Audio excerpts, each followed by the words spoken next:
Thank you very much. And I hope you like our new beautiful patio with matching stone to the White House. If this were grass today, you'd be sinking into the mud like they've done for many years. You would be very unhappy. Please, thank you very much. This was a big day. It's a pardon day for a very important beast. On behalf of the First Lady and the entire Trump family, I want to wish all Americans a very, very happy Thanksgiving. It's a great time of the year, and our country is doing really well, economically, like we've never done before. Today, we continue a time-honored American tradition. Well, that's a well-trained turkey. See how happy he is? In a few moments, I will grant a full, absolute, and unconditional presidential pardon to two handsome Thanksgiving turkeys, and this is their lucky day. This is a lucky day for them.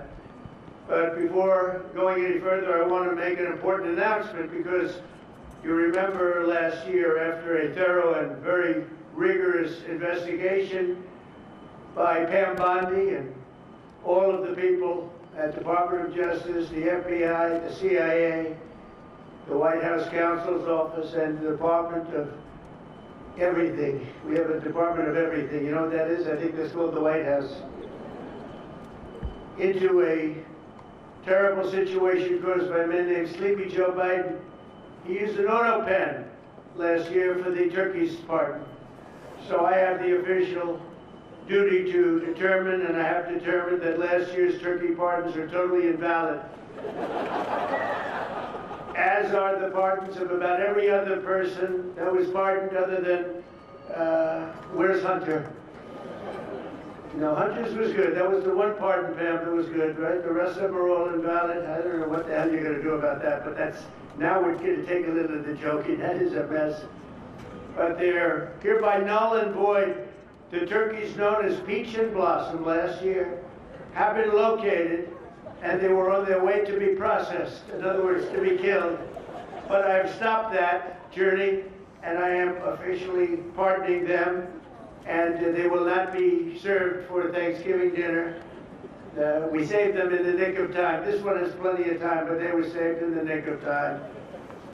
We're thrilled to be joined today by Vice President J.D. Vance, Second Lady Usha Vance, their daughter Mirabelle, and along with Attorney General Pam Bondi, Secretaries Marco Rubio, Scott Bassett, Pete Hegseth, Brooke Rollins, Howard Lutnick, Linda McMahon, Scott Turner, Administrator Lee Zeldin, who's done a great job.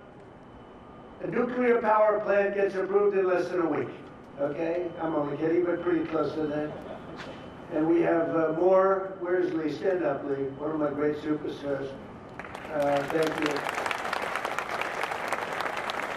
It used to take 20 years before you got rejected when you put in an application. Now we're doing them in a matter of weeks, right?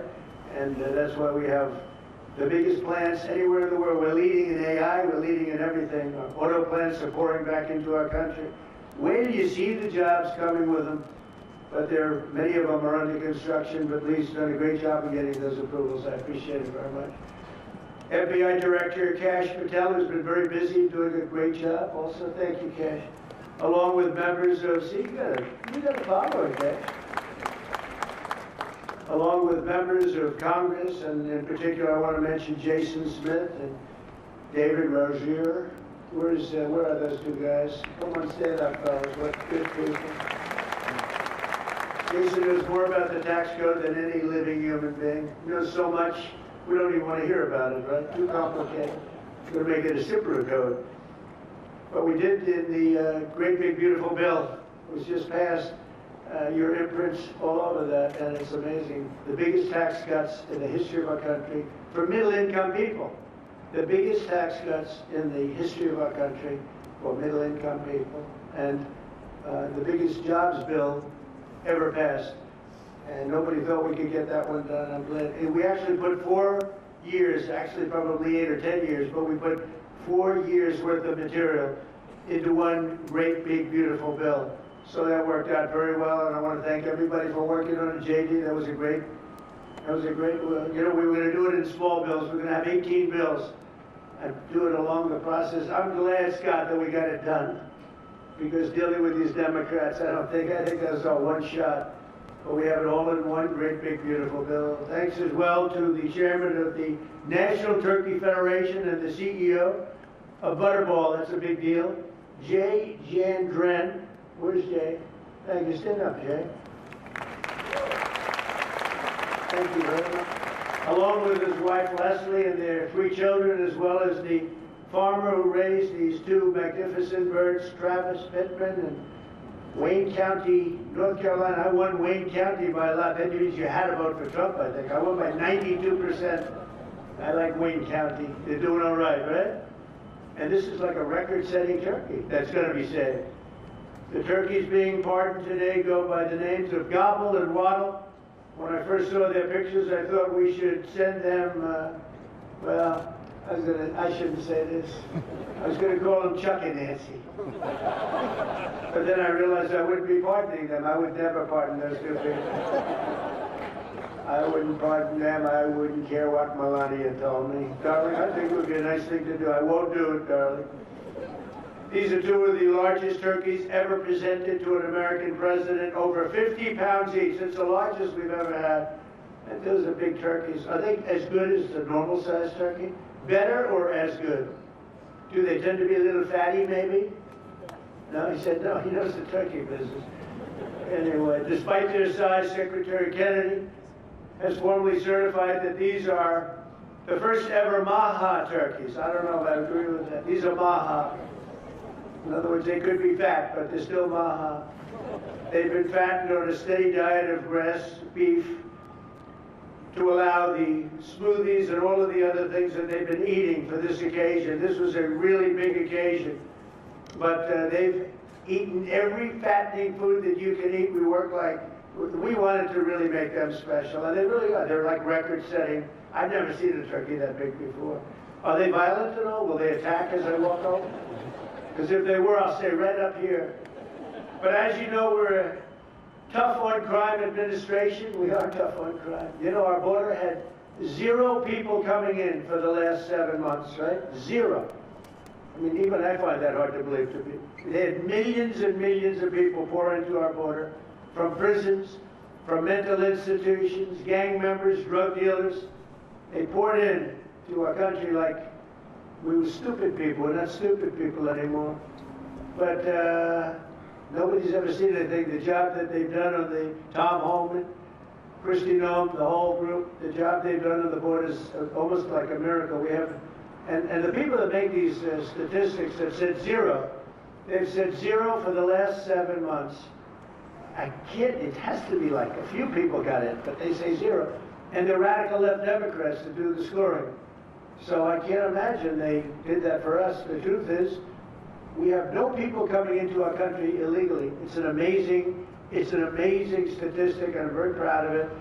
And we have the most people working in the United States today, by far, than we ever had in the history of our country. So those are all good numbers.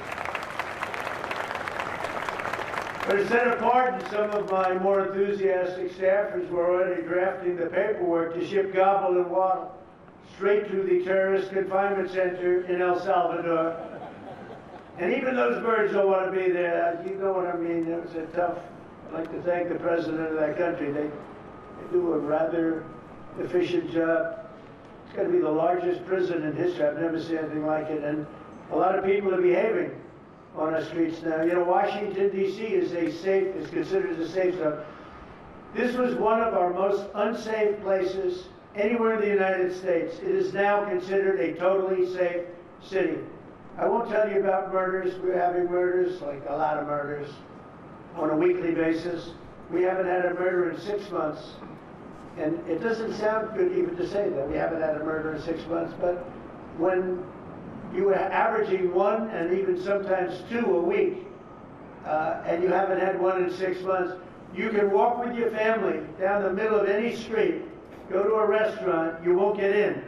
They're opening new restaurants all over, and it's really been a beautiful thing to see. So Washington, D.C. is now a totally safe city, and a year ago it was a criminal mess. We removed, Pam, 1,700 people, career criminals, and people that came to this city from Venezuela and many other places. They were let out of prisons and they came here. There were Tren de Aragua, a lot of Tren de Aragua, that's from Venezuela. And we got them all the hell out of our country, or they're in prisons now. And you can walk down any street in Washington and you're going to be just fine. And I want to thank the National Guard. I want to thank Pete Hegseth. The job you've done here is incredible. And I hear you having the same kind of success in Memphis, Tennessee. We had an even worse situation. And Memphis crime is down 64% in 3 weeks. And by the time you have 4 or 5 weeks, you're going to have it down almost where there won't be crime. And we could do that in Chicago, by the way, if they would let us. If the mayor was a low IQ person, but he should understand this. This is a very serious thing. You saw all the crime that took place last night, the night before. The woman with the burning, they burned the woman. To be talking about that now, they burned this beautiful woman riding in a train. A man was arrested 72 times. 72 times, think of that. And they'll let him out again. The liberal judges will let him out again. But we're ready to go. You know, we've been moving toward Chicago. We have a governor that thinks it's wonderful that only like 7 people were killed this week. But we are moving toward doing it. We're going to, if crime gets, it's horrible what's happening in Chicago. We could make Chicago a safe city in a period of 4 weeks. In a period of 8 weeks, 9 weeks, 10 weeks, it would be totally safe. And the people of Chicago want us to go there. And if you look at the crime that's taken place in Chicago in the last 2 weeks, just take a look. It's on the front page of every newspaper. It's out of control. The mayor is incompetent, and the governor is a big fat slob. He ought to invite us in, say, please make Chicago safe. We're going to lose a great city if we don't do it quickly. Make Chicago, we'll do the same thing as we did in D.C., the same thing as we did everywhere we've gone. It's become almost instantly safe. And I want to do it in Chicago. So Governor Pritzker, if you're listening, let's get your act together. Invite us in. We're going to make your place so safe. You're not going to have these crimes that are making the newspapers and the front page of every newspaper and television story, news story. We'll make Chicago a safe place very quickly. I looked at the various cases, granting mercy, discovering that the terrible trauma that everyone's going through. And I had a little bit of a Pritzker joke. I was going to talk about Pritzker and size, but when I talk about Pritzker, I get angry because he's not letting us do the job. So I'm not going to tell my Pritzker joke. They have a very cute little joke, you know. Some speechwriter wrote some joke about his weight. But I would never want to talk about his weight. I don't talk about people being fat. I refuse to talk about the fact that he's a fat slob. I don't mention it. On a more serious note, as we gather around the dinner table, I'd like to lose a few pounds too, by the way. And I'm not going to lose it on Thanksgiving, I can tell you that. Because I'm going to have a turkey, but it's not going to be that one. I hope all Americans will have the chance to enjoy the fellowship of family and friends and renew our faith in God's providence. 1 year ago, we were a dead country 1 year ago. The King of Saudi Arabia said it to me. He said it to me actually 4 months ago when I was in Saudi Arabia, Qatar, UAE. He said, you know, 1 year ago, the United States was a dead country, and now you've got the hottest country anywhere in the world. We're the hottest country. We have $18 trillion being invested as of now. We're not even close to being 1 year. The most ever was $2 trillion for a certain country I won't name during the last administration. In 4 years, they had less than $1 trillion being invested in the country. In 9 months, we have over $18 trillion. It's a number that nobody has ever even thought possible. And that's in building plants and building so many things, investments in our country. Nobody's ever seen anything like it. But we have more people working. We have more people praying. The churches are coming back. I don't know if you've been reading that story, but religion is coming back to America. Some people say, oh, why would you mention that? To me, that's a big deal. And this Thanksgiving, we're also making incredible strides to make America affordable again. Walmart announced that the cost of their standard Thanksgiving meal is 25% lower than just 1 year ago. That's a big deal. According to the USDA, the price of Thanksgiving turkey is down 33% from its Biden era highs. Potatoes are down 13%. Ham is down 15% compared to last Thanksgiving. So we are down to a level that we haven't seen in a long time. Egg prices are down 86% since March, and gasoline will soon be hovering around $2 a gallon. Under our leadership, we passed the largest tax cuts in history, the largest spending cuts in history, the largest regulation cuts in history, and we have fully secured our southern border. I've also ended 8 wars in 9 months, and we're working on that final war. It's not easy, but I don't know. I think we're going to get there. 25,000 soldiers, Ukraine, Russia. In the last month, 25,000 soldiers have died. So I think we're getting very close to a deal. We'll find out. I thought that one would have been gone quicker. We did 8. I thought that would have been an easier one, but I think we're making progress. In less than 1 year, we've accomplished more than most other administrations have accomplished in 8 years. And this is a very special Thanksgiving. We thank God for His many blessings and the great success that this country has seen in this short period of time. We draw strength from the love of family and friends, and we express our undying gratitude for the men and the women of the United States Armed Forces. We love them.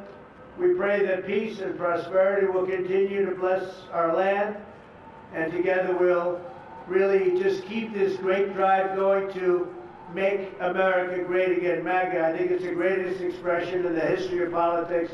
Make America great again. So once again, Melania, thank you for doing such a great job and being such a great First Lady. And now let's go and give Waddle. Waddle, by the way, is missing in action, but that's okay. We'll pretend Waddle's here. The gift that they've been waiting for. And I'll move over and I will just say very nicely, Gobble, your pardon. Come on, let's say it in front of Gobble. Thank you very much, everybody.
Thank you very much, everybody.